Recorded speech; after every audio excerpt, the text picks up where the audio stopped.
Bom dia para você que já me segue no meu canal, que Deus te abençoe.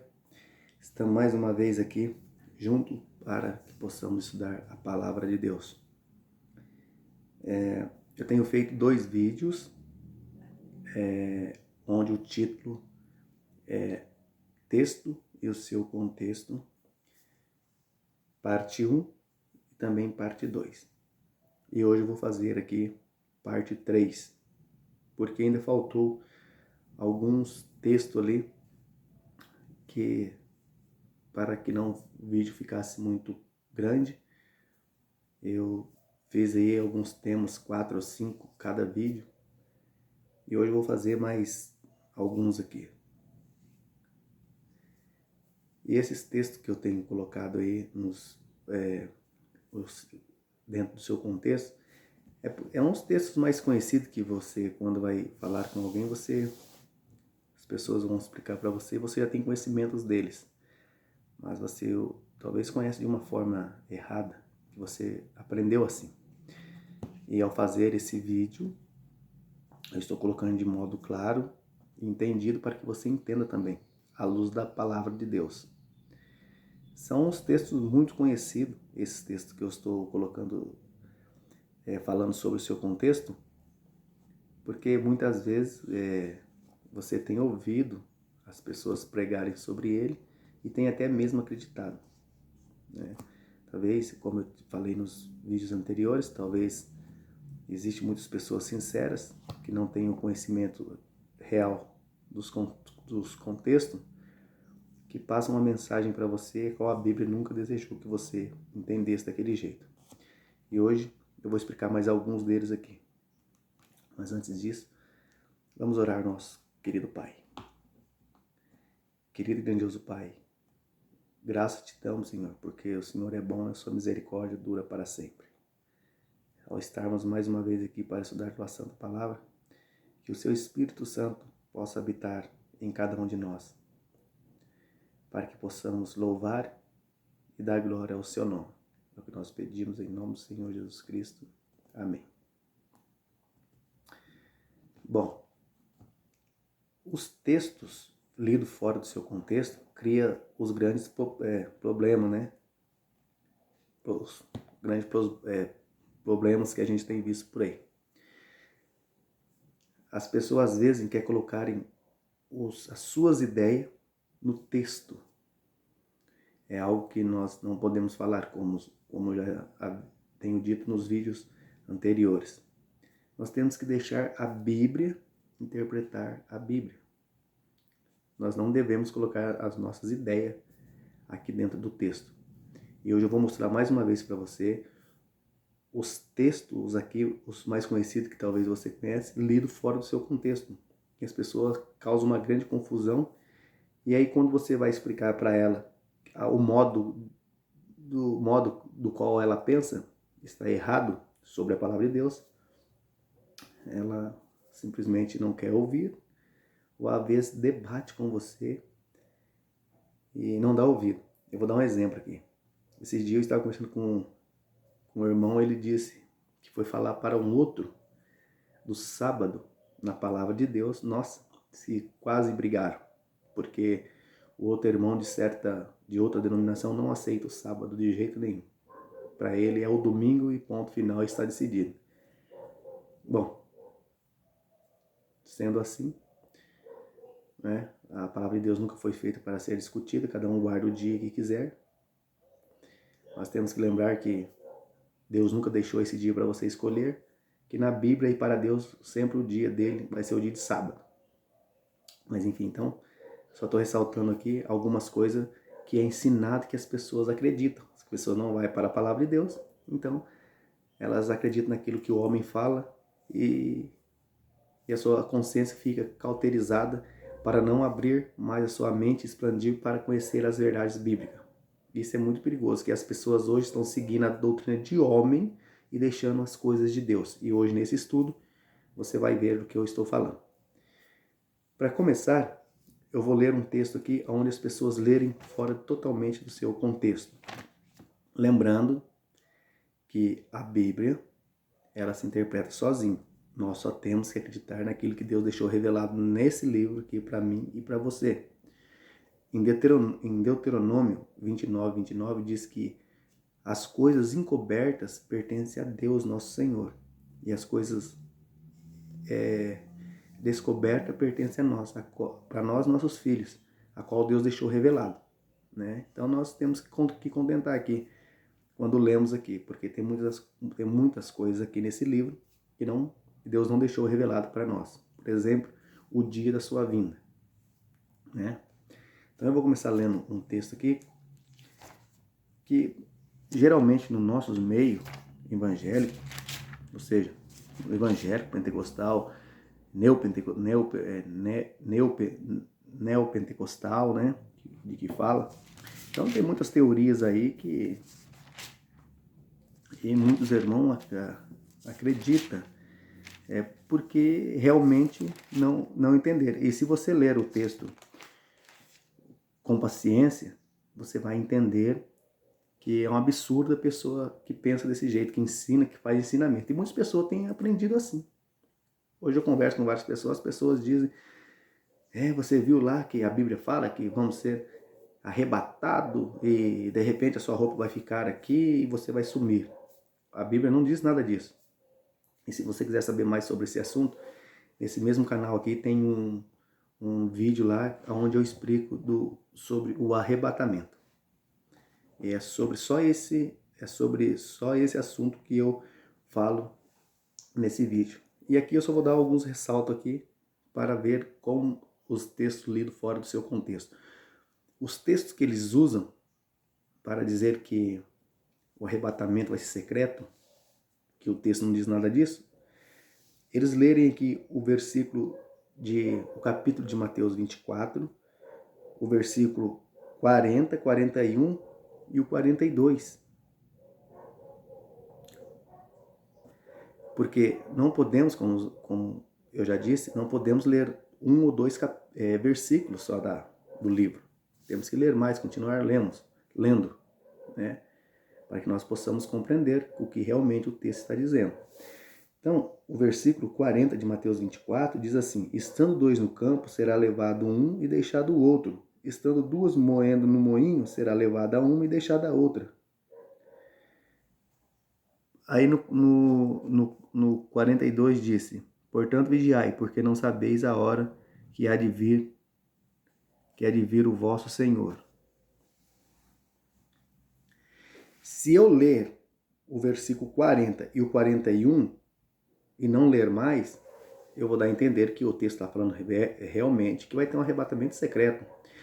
Mas se você colocar bem o sentido aqui no versículo 42, se você ler só o versículo 42, diz assim, portanto, vigiai, porque não sabeis que hora que há de vir o vosso Senhor. Aqui está dizendo que ele vai vir.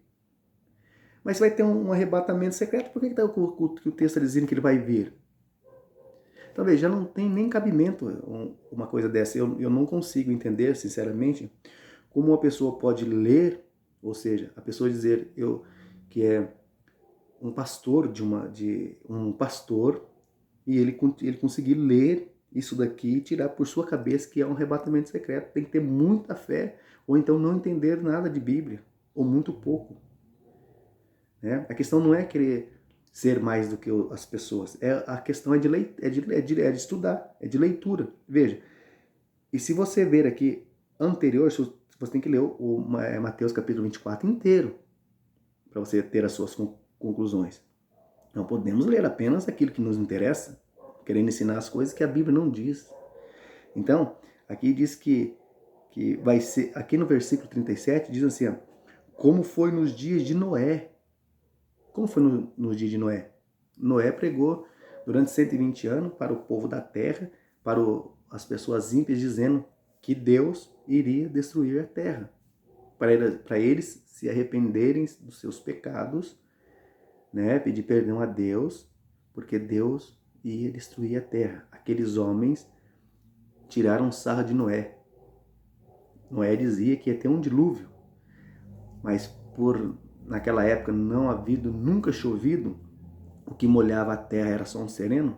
Eles diziam que Noé estava louco, que jamais haveria uma chuva, um dilúvio, queria inundar toda a terra. E dizia que Noé estava louco. Portanto, quando Noé entrou na arca, que o anjo fechou a porta para o lado de fora, eles pereceram, todos morreram. Quando diz assim que a vinda do Senhor vai ser como os dias de Noé, é isso que está acontecendo hoje. Estamos pregando a palavra de Deus com a mais sinceridade que tem, na luz da Bíblia, e as pessoas não estão dando, não está nem aí.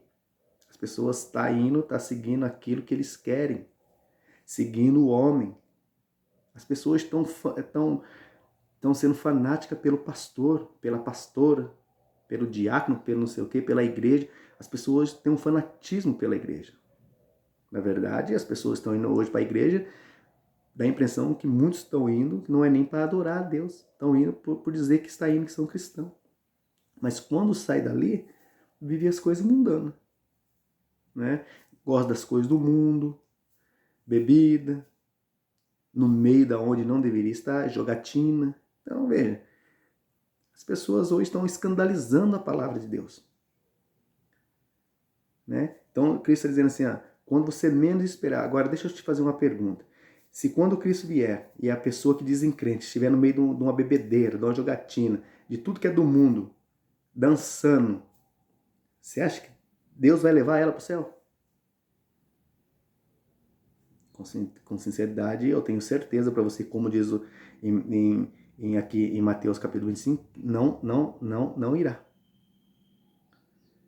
Então, ser cristão é muito mais do que isso. Então, quando diz aqui, estando dois no campo, um será levado, o outro deixado, aqui está dizendo como foi nos dias de Noé. Entrou Noé mais 7 pessoas, 8 pessoas na arca.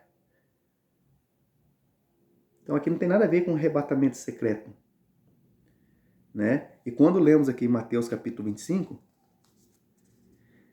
no versículo 12, vai dizer assim, portanto vigiai, porque não sabeis o dia e nem a hora que o Filho do Homem há de vir, né? E aqui, no versículo 32 de Mateus capítulo 25, no versículo 31 de Mateus 25, diz assim, quando o Filho do Homem vier em sua glória, e todos os anjos com ele, então sentará no trono da sua glória. Todas as nações se reunirão diante dele, e ele apartará um dos outros, como o pastor separa dos bode as ovelhas. Então veja que aqui não tem nada que ver com arrebatamento secreto. Então temos que ler os textos dentro do seu contexto. Espero que você entendeu aqui essa colocação. Depois você pode ir nesse vídeo e nesse canal, quer dizer, ir lá e você vai encontrar lá, será que o arrebatamento vai ser secreto? Esse é o título que tem no vídeo. Você pode assistir e fazer uma análise para que você entender. Outras pessoas dizem,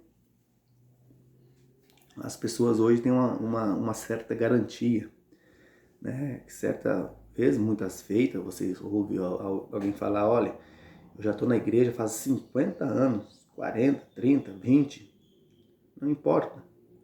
Então eu estou já salvo. As pessoas acham que a salvação é pelas suas obras, né? Que importa quanto tempo você está na igreja. A Bíblia relata que não importa o tempo que você tem de igreja, o que Deus conhece o coração de cada um. Não importa se você está há 30 anos. O que vai acontecer vai ser que no céu vai estar lá muita gente que nós pensamos que não estaria, e não estará lá muitas pessoas que nós pensaria que estaria lá. É assim que a Bíblia relata. Como que eu sei disso? Porque aqui em Mateus capítulo 20, Cristo vai contar uma parábola, né? Mateus capítulo 20, Jesus aqui vai contar uma uma parábola. E ele vai dizer aqui nessa parábola que o reino de céu é semelhante a um proprietário que saiu de madrugada para contratar trabalhadores para a sua vinha. E aqui, eu não vou ler todo o texto para não ficar muito extenso esse vídeo. Então, assim, aqui vai dizer que ele saiu às 9, depois ele saiu às 12 horas, né, meio-dia. Ele saiu, na verdade, às 9 horas, ao meio-dia e às 5 horas. Né, ao 9 da manhã, ao meio-dia e às 5 horas da tarde. E ajustou todos os trabalhadores. Então, a hora de fazer o pagamento, aquele homem chamou do último, né, que ele se ajustou, e pagou-lhe um denário. Então, aquele um que estava desde as 9 da manhã, sendo assim que ele pagou para aquele que ele ajustou às 5 horas da tarde, que pagou um denário, então esse que trabalhou das 9 o dia todo, ele achou que ele ia receber algo a mais. Então houve uma murmuração aqui. Aí quando o dono chama ele para pagar aquilo que era combinado, ele murmurou, ele reclamou. E diz assim, eu vou ler aqui agora o versículo 12, eu vou ler o versículo 9, que diz assim, de Mateus capítulo 20. Vieram então os primeiros e pensaram que receberiam mais, mas também a ele receberam um denário cada um. Disseram esses últimos contratados trabalharam só 1 hora, e tu igualaste conosco, que suportamos o cansaço e o calor do dia? Daí o dono então respondeu. Ele, porém, disse a um deles, amigo, não te faça injustiça. Não combinaste comigo um denário? Toma o que é teu e retira-te daqui. Eu quero dar a esses últimos o mesmo que dei a ti. Não tenho direito de fazer o que eu quiser com o que é meu? Ou é mau aos teus olhos porque eu sou bom? Assim os últimos serão os primeiros, e os primeiros serão os últimos. Pois muitos são chamados, mas poucos escolhidos. Aqui o dono se refere a Cristo. Cristo diz, não é justo, não é mau aos seus olhos porque eu sou bom? Eu quero dar para esses o mesmo que eu vou dar para ti. Então não importa que o tempo de igreja que você tem. O importa é aquela pessoa que se entrega de coração. Às vezes você está ali, você está apenas indo por ir. Você nunca foi... Tem crente que nunca é crente convertido de coração. Você pode ser batizado. O batismo, como diz 2 Coríntios capítulo 5, 17, que você se torna uma nova criatura. O Espírito Santo de Deus tem que habitar em você para que você seja uma nova criatura. Não adianta você, quando Mateus 28, 19 diz que vai e batize em nome do Pai, do Filho e do Espírito Santo, e Marcos também 16, capítulo 15 e 16, você ser batizado não quer dizer que quando você você se batiza, se você não seguir os princípios de Cristo, você não vai poder ser salvo. Porque o batismo representa uma nova vida. Uma nova vida ao lado de Cristo. Então, quando você se batiza, você está declarando perante a igreja e perante todas as pessoas, você está reafirmando um compromisso com Deus. Andar perante Deus. Agora, você se batiza. Não anda nos princípios de Cristo. Não faz aquilo que a Bíblia ensina. Vai na igreja, tem uma vida toda desregrada. E daí acontece que quando uma pessoa que está no mundo, que vocês criticam ela, que ela vai e converte a Deus, todo o seu coração, então ela pode estar na igreja uma semana e você está 20 anos. Mas se você nunca foi convertido de coração, então o sinal que Cristo diz que aquele que chegou por último, esse sim, ele deseja dar aquilo que é de merecimento dele, que combinasse com ele, porque Cristo aqui diz que a salvação é para todos nós, como diz lá em Lucas capítulo 17, né? Que ele não veio buscar aqui ou discussão, ele disse que As pessoas sãs não precisam de médico, sim os doentes. Né? Ele não veio buscar os justos, mas sim os pecadores. Então é isso. Então o tempo de igreja, que a pessoa diz que ficou na igreja 20 anos, 30 anos, 50, não tem nada que ver se ela nunca foi convertida. Outro ponto de vista que eu também disse lá no outro vídeo é sobre as pessoas, né? Eu até falei bastante ali sobre o Espírito Santo, que as pessoas caem, que as pessoas dizem que quando está cheio do Espírito Santo, as pessoas caem no chão e rolam, faz aquele teatro todo. A única passagem que tem aqui na Bíblia que diz que alguém joga alguma pessoa no chão, essa pessoa se trata do Satanás, né? Satanás. Então aqui não tem nada que ver com Cristo, né? Não tem nada a ver com o Espírito Santo. Precisa ler o texto aqui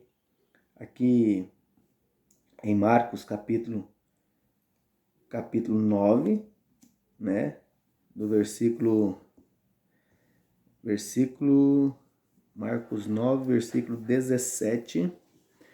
17 diz assim: um homem dentre a multidão respondeu: disse, mestre, trouxe-te o meu filho, possesso de um espírito imundo. Este, onde quer que o apanha, lança-o por terra, e espuma e rende os dentes e vai se secando.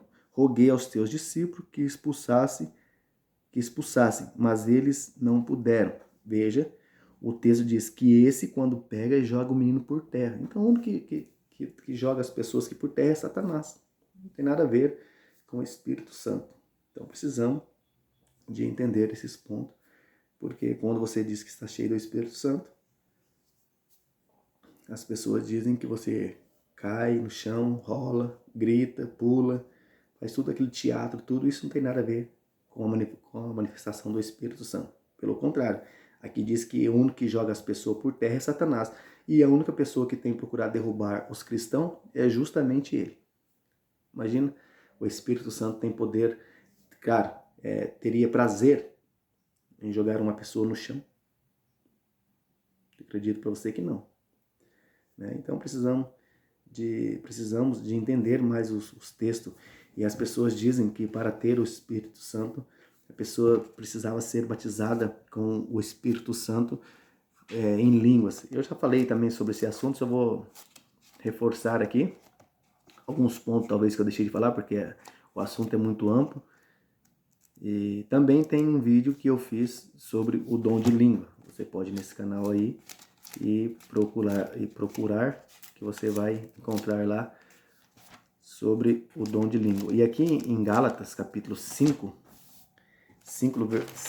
versículo 22, aqui tem 9 itens que provam se você tem o Espírito Santo ou não. O fruto do Espírito, porém, é amor, alegria, paz, longanimidade, benignidade, bondade, fidelidade, mansidão e domínio próprio. 9. Contra essas coisas não há lei. Então, se você quer saber se você tem o Espírito Santo ou não, é só ver se esses itens aí se encaixam na sua vida. Então, não podemos aqui afirmar tal coisa como muitas pessoas dizem. Nesse batismo, nesse dom de língua, se você for lá nesse canal e assistir, você vai ver que eu falei algo, que eu conversei com um irmão e ele me falou sobre que ele desejava ser batizado com o Espírito Santo, que o pastor disse para ele que ele teria que falar em língua. E no dia do batismo dele, ele não veio, ele teve uma decepção e ele até saiu da igreja, né? E o pastor dizia, não, você tem que falar, e ele não conseguia falar nada, porque isso não tem nada a ver com a Bíblia, e ele até saiu. Então, vale a pena você conferir lá nesse canal. E o outro aqui é que muitas pessoas dizem, né, que você vê, é Mateus capítulo 27, que diz que quando o véu se rasgou ao meio, a lei foi cancelada, a lei foi abolida, né? Que quando o véu se rasgou de alto a baixo, Mateus 27, 51, que diz assim, nesse instante o véu do templo se rasgou em duas partes, do alto a baixo. Tremeu a terra e partiram-se as rochas. Então as pessoas dizem, lembra quando Cristo morreu, o véu do santuário rasgou pelo meio? Então ali deu a entender assim que a lei, naquele mesmo instante, a lei foi rasgada e então foi abolida ali na cruz. Isso que muitas pessoas interpretam esse versículo. Isso não tem nada a ver com essa interpretação. Isso é o homem colocar a coisa onde ele deseja. Ele acha que ele deve colocar as ideias dele nos textos bíblicos. Quando o véu se rasgou no santuário, no templo, né? Diz aqui no templo, do alto a baixo, isso nos indica que na lei antiga, os pecadores levavam um animalzinho inocente, sem manchas, sem defeito, colocava sua mão sobre a cabeça do animal, como diz Levítico capítulo 4 e também Levítico capítulo 16, e ali confessava os seus pecados e matava aquele animalzinho. Ou seja, transferia o pecado da pessoa para aquele animal, e aquele animal morria no lugar do pecador. Isso simbolizava a substituição a Cristo,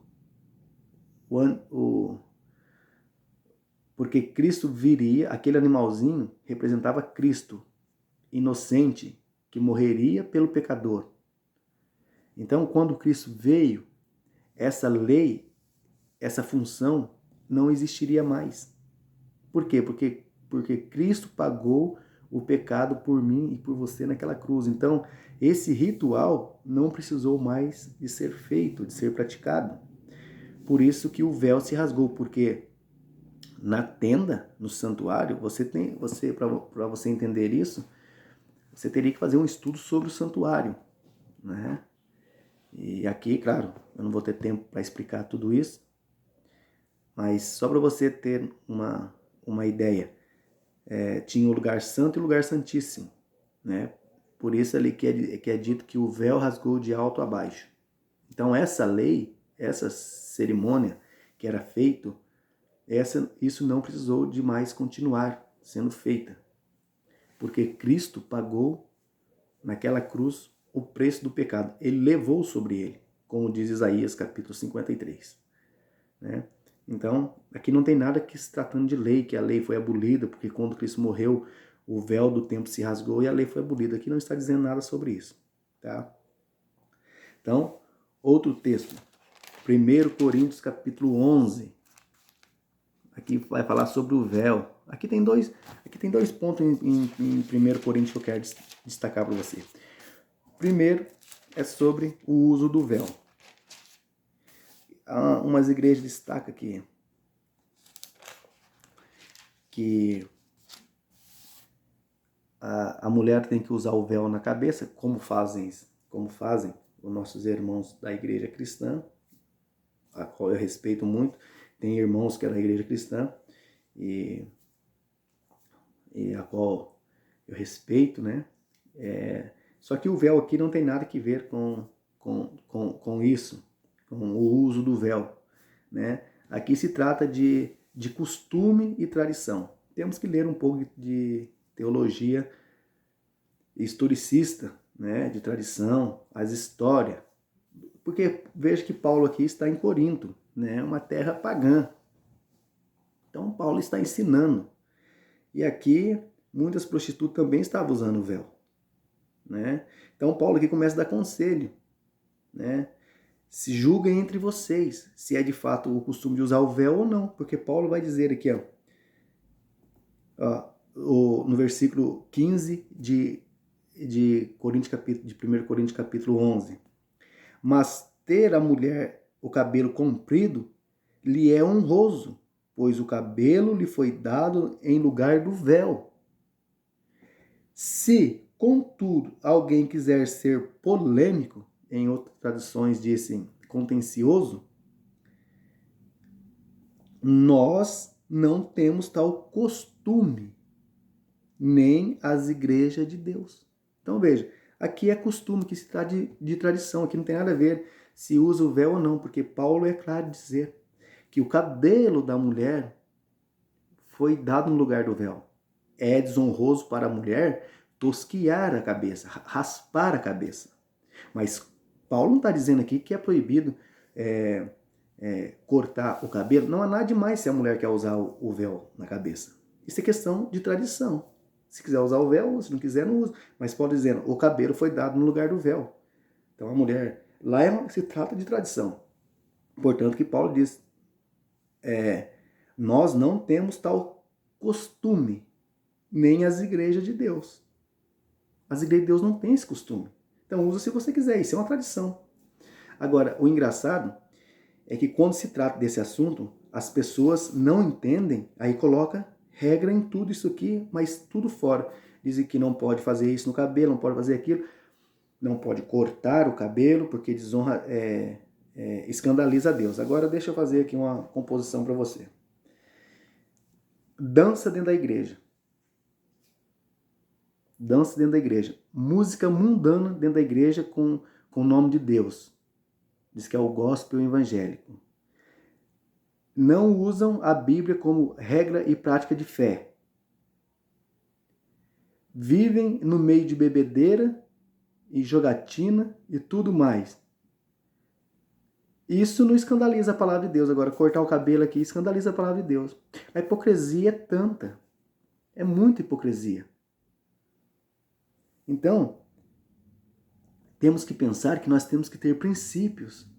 E os princípios estão aqui na Bíblia. Deixamos de seguir princípios bíblicos para seguir princípio de homem. Jesus declarou em Marcos capítulo 7, o mesmo que Isaías disse em Isaías capítulo 29, 13. Né? Em Marcos 7, 9, Cristo vai dizer como esse povo hoje é. A hipocrisia de muitos hoje, eles estão a ponto que eles acham que as coisas que estão fazendo é totalmente certíssima. Né? Deixa as coisas de Deus do lado e segue principalmente os homens. Homens sem princípios. Vai dizer lá em Judas, capítulo 22 e 24, que esses são nuvens sem água. Né? Se você não sabe para onde você quer ir, tem gente que vai pegar na sua mão e vai levar você para onde eles querem ir. Marcos capítulo 7, Jesus, olha o que Jesus disse. Jesus repetiu as palavras de Isaías. Versículo 6 de Marcos capítulo 7. Respondeu-lhe Jesus, bem profetizou Isaías a respeito de vós, hipócritas, que está escrito, este povo me honra com os lábios, mas o seu coração está longe de mim. Em vão, porém, me adora, ensinando doutrinas que são preceito de homem, deixando os mandamentos de Deus e guardais a tradição do homem. Como lavar os jarros e todos os copos e muitas outras coisas semelhantes a esta. Então aqui, Cristo está falando que ao comer com a mão suja, então Cristo diz, bem profetizou Isaías, esse povo me honra com os lábios, mas seu coração está longe de mim. E hoje é a mesma coisa. Mesma coisa. Dizem que estão na igreja, dizem que fazem a vontade, mas na verdade não estão fazendo a vontade de Deus, estão fazendo a vontade do homem, do pastor. Se o pastor diz para você, olha, você não pode fazer isso, você não faz. Mas você pode comer carne de porco, porque tudo Deus purificou. Você pode dançar dentro da igreja, porque a música é gospel. Gospel, a palavra grega do gospel é boa nova, né? Como o evangelho, boas novas. Então, sendo assim, o diabo também foi gospel lá em Mateus capítulo 4, versículo 4, porque ele citou a Bíblia. Né? Então, hoje é uma inversão de valores dentro de várias igrejas. Eles ensinam aquilo que eles querem, eles estão ensinando mais ou menos o que os fariseus ensinavam. Né? Os fariseus ensinavam e hoje os pastores não passam muitos deles não passam de fariseu. Veja a discussão que teve Jesus aqui em Mateus capítulo 23. Jesus teve uma discussão aqui, uma discussão que eu falo, Jesus discutindo sobre os ensinamentos. Se você ler o capítulo inteiro de Mateus capítulo 23, você vai ver que Jesus censura os mestres da lei e os fariseus, né? Vai dizer assim, ai de vós, mestres da lei, no versículo 13 de Mateus 23. Ai de vós, mestres da lei e fariseus, hipócritas, fechais o reino do céu aos homens, vós mesmos não entrais, nem deixai entrar os que querem. Ai de vós, mestres da lei, fariseu hipócrita, devora as casas da viúva sobre desculpa de prolongadas orações, por isso sofreis mais rigorosamente. Ai de vós, mestre da lei, fariseu hipócrita, percorrer o mar e a terra para converter alguém, depois de a ter feito, o tornais filho do inferno 2 vezes mais que vós.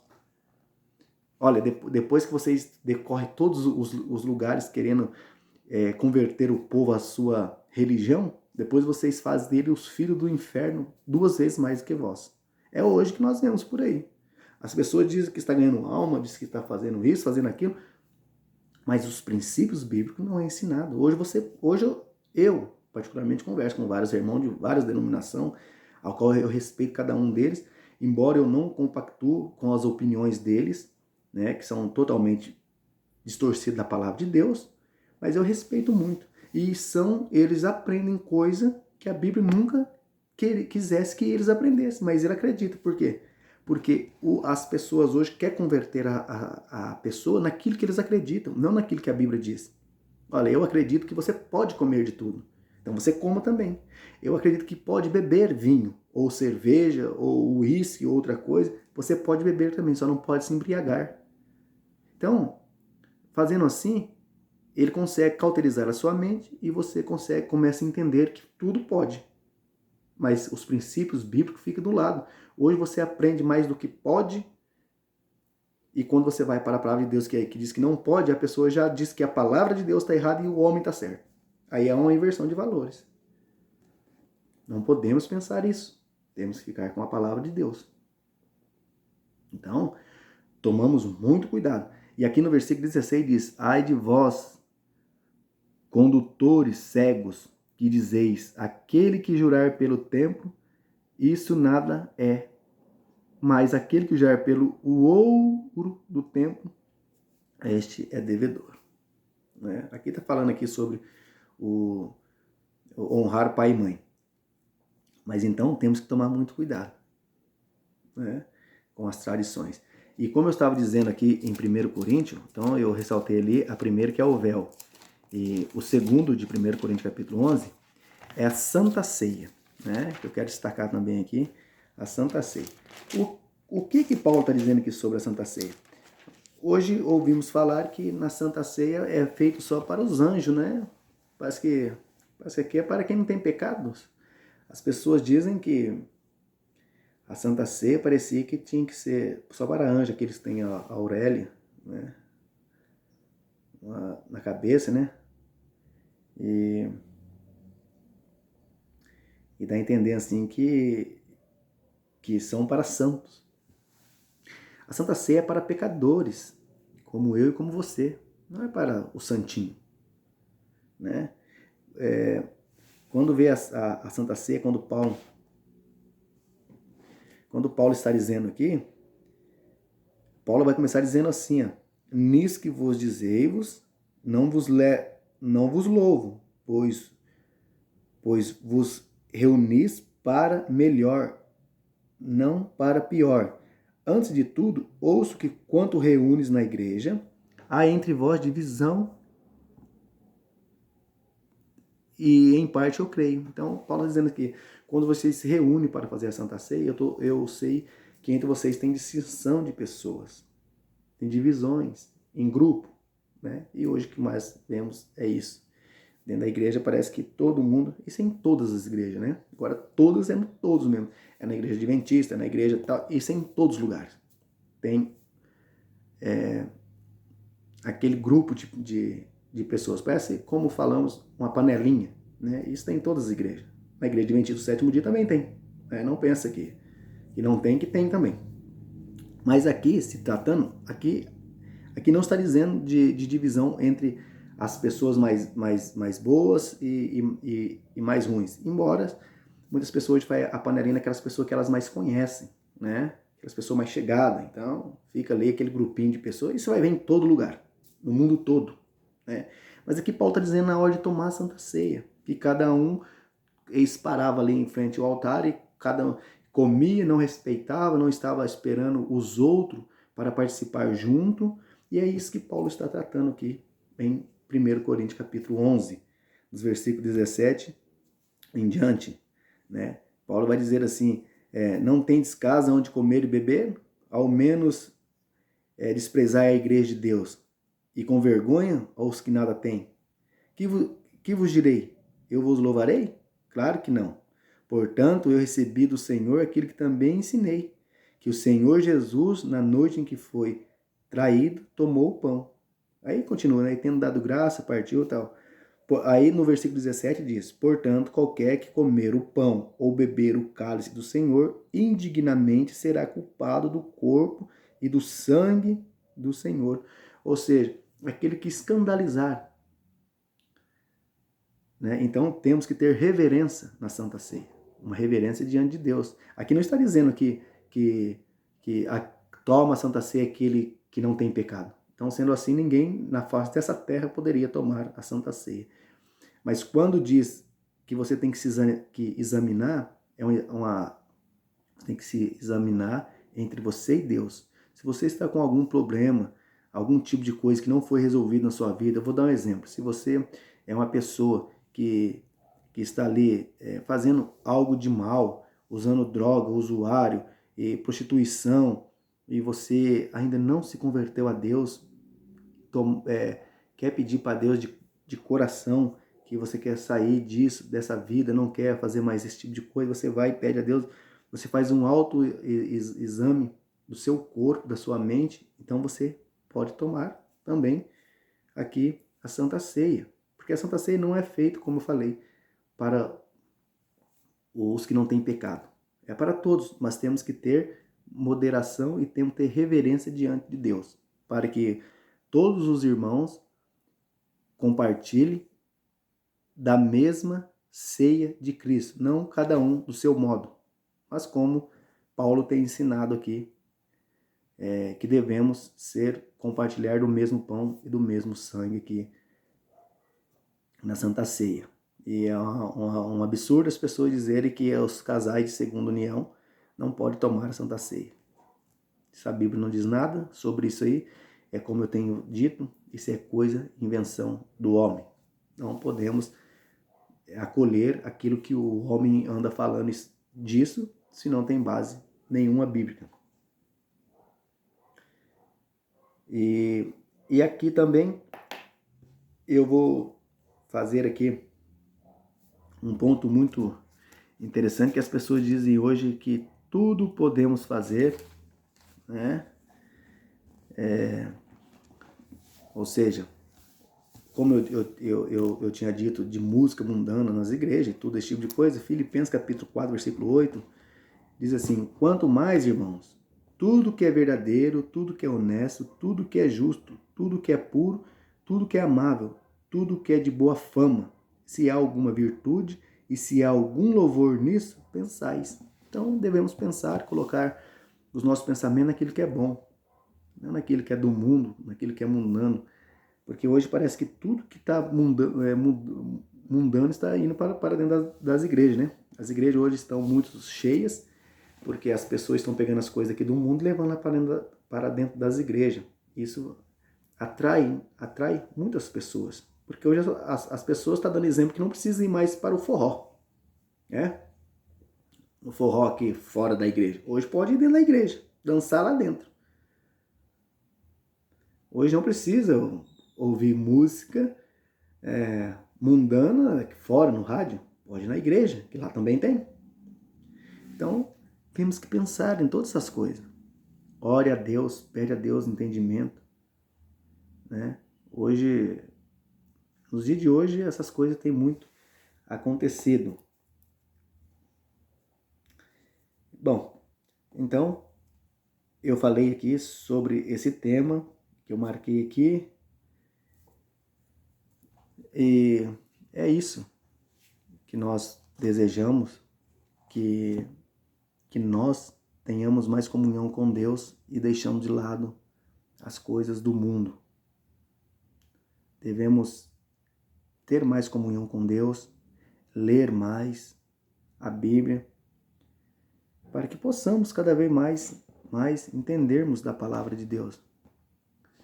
Porque nós não podemos ficar hoje nessa dependência de ficar só ouvindo o que o homem fala, que o pastor fala, assim, porque nós temos que ver e ler na palavra de Deus aquilo, assim diz o Senhor, não assim diz o pastor, o padre, ou o bispo, qualquer um outro deles. Em tudo devemos ficar com a palavra de Deus. É importante você ir na igreja, aprender, mas aprender aquilo que a Bíblia ensina. Pois hoje muitas pessoas praticam e seguem as igrejas, mas você vai conversar com elas, elas não entendem nada. E quando vão num culto, elas entram vazias e saem mais vazias ainda. Hoje é o muito vou atrás de revelação e libertação, né? Então, o que nós entendemos é que o santo e o profano não combinam. Porque hoje, muitas vezes, você veja a igreja cheia do Espírito Santo, em seguida expulsando o diabo também. Então, o santo e o profano não combinam, né? Então, temos que rever esses conceitos. Bom, eu vou ficando por aqui.